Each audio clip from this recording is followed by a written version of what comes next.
Digital যুগে mobile আর social মিডিয়ার ভিড়ে হারিয়ে যেতে বসেছে একসময়কার আবেগঘন ঈদ কার্ড। সেই ঐতিহ্য নতুন প্রজন্মের মাঝে ফিরিয়ে আনতে মাগুরায় অনুষ্ঠিত হয়েছে ব্যতিক্রমী ঈদ কার্ড উৎসব।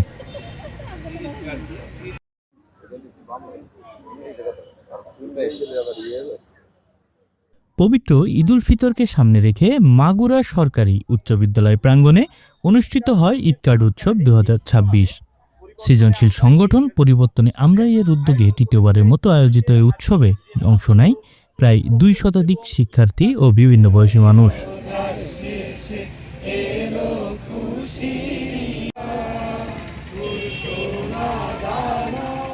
খোলা আকাশের নিচে ঈদ কার্ড বানিয়ে খোলা উদ্যানে শৈশবে ফিরে যায় নব উদ্যমে, এই স্লোগানে 1.5 ঘন্টা ধরে অংশগ্রহণকারীরা নিজ হাতে তৈরি করেন রঙিন ঈদ কার্ড।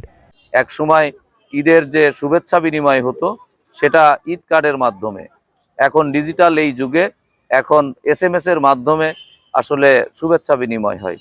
এটি যে একটি হারানো ঐতিহ্য সেটি আবার পরিবর্তনে আমরাই আমাদেরকে মনে করিয়ে দিয়েছে। ছোটবেলায় আমরা অনেক ঈদ কার্ড বানিয়েছি, কাজিনদের মধ্যে বিতরণ করছি, কিন্তু ওরা এটা একদমই জানে না।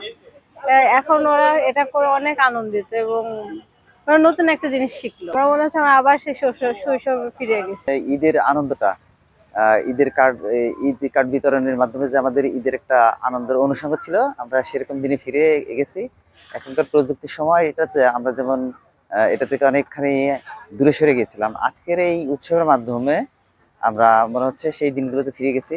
এই প্রযুক্তির যুগে আমরা আসলে সবাই SMS, তারপরে মেসেঞ্জারে মেসেজ, বিভিন্ন কিছুর মাধ্যমে এই ভার্চুয়ালি আমরা সবাইকে হয়তো ঈদের শুভেচ্ছা জানাই, কিন্তু আমাদের এই দিকটা থেকে সরে এসে পুরোনো দিনের স্মৃতি ফিরিয়ে আনতে আমাদের এই ঈদ কার্ড প্রতিযোগিতার আয়োজন। তা আমার আম্মু সবসময় আমাকে বলতো যে তাদের শৈশবের সময় এগুলো কিনতে পাওয়া যেত এবং তারা কিনে তাদের ফ্রেন্ডস বা তাদের আত্মীয় স্বজন, মা বাবা, ভাই বোন তাদেরকে গিফট করতে এগুলো। আয়োজকরা জানান, ডিজিটাল যুগে হারিয়ে যাওয়া ঈদ কার্ডের আবেগ ও সংস্কৃতি নতুন প্রজন্মের কাছে পৌঁছে দিতেই এই আয়োজন। ঈদ মানেই সৌহার্দ্য, সম্প্রীতি এবং ভ্রাতৃত্ববোধ তৈরি করা। তো এই ঈদটা যেন শুধুমাত্র ব্যক্তি পর্যায়ে সীমাবদ্ধ না থাকে, তার জন্য আসলে সবাইকে একত্রিত করে ঈদের আনন্দ ঈদের আগেই করা। এবং সেই সাথে আমাদের একটি প্রচলন হারিয়ে গিয়েছে, সেটা হচ্ছে ঈদ কার্ডের মাধ্যমে একজন মানুষকে ঈদের শুভেচ্ছা জানানো বা তাকে আমন্ত্রণ জানানো। তো সেই প্রচলনটিকে আবার পুনরায় ফিরিয়ে নিয়ে আসার জন্য এবং আমরা যেন সবাই সম্মিলিতভাবে ঈদের আনন্দ উপভোগ করতে পারি, সেই উদ্দেশ্যেই মূলত এই আয়োজনটি করা। আর এখানে আসলে মাগুরাতে ব্যাপক সাড়া পাচ্ছি। এটা হচ্ছে তৃতীয় আয়োজন, অর্থাৎ 3 বছর আগে থেকে আমরা এই কার্যক্রম শুরু করেছি। এই আয়োজনটি প্রত্যেক রমজানের শেষ দিকে আমরা এই আয়োজনটি করি এবং এবারও আমাদের 200 জন সাড়া প্রদান করেছেন এবং এখানে বসে তারা ঈদ কার্ড বানাচ্ছেন বিভিন্ন বয়সে। অর্থাৎ আমি যদি বলি তাহলে 5 বছর থেকে শুরু করে 60 অনেক ব্যক্তিরা আছেন, তারা ফিরে যাচ্ছেন তাদের শৈশবে। জেলা প্রশাসনের সহযোগিতায় আয়োজিত উৎসব ঘিরে তৈরি হয় প্রাণবন্ত পরিবেশ।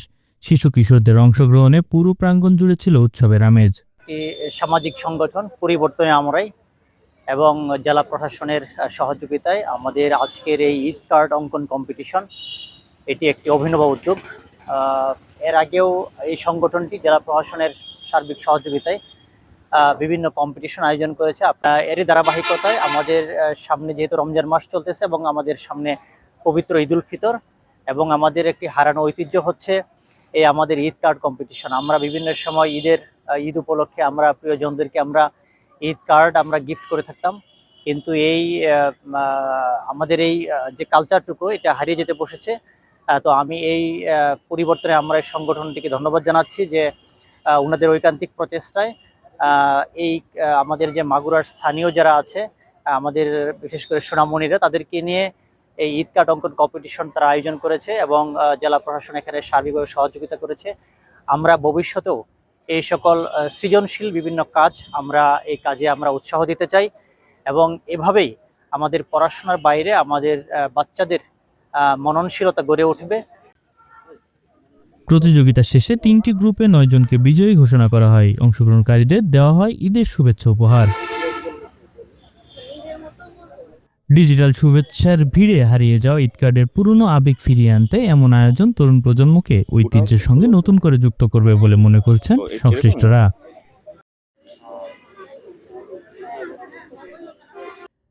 Desk report, channel 24।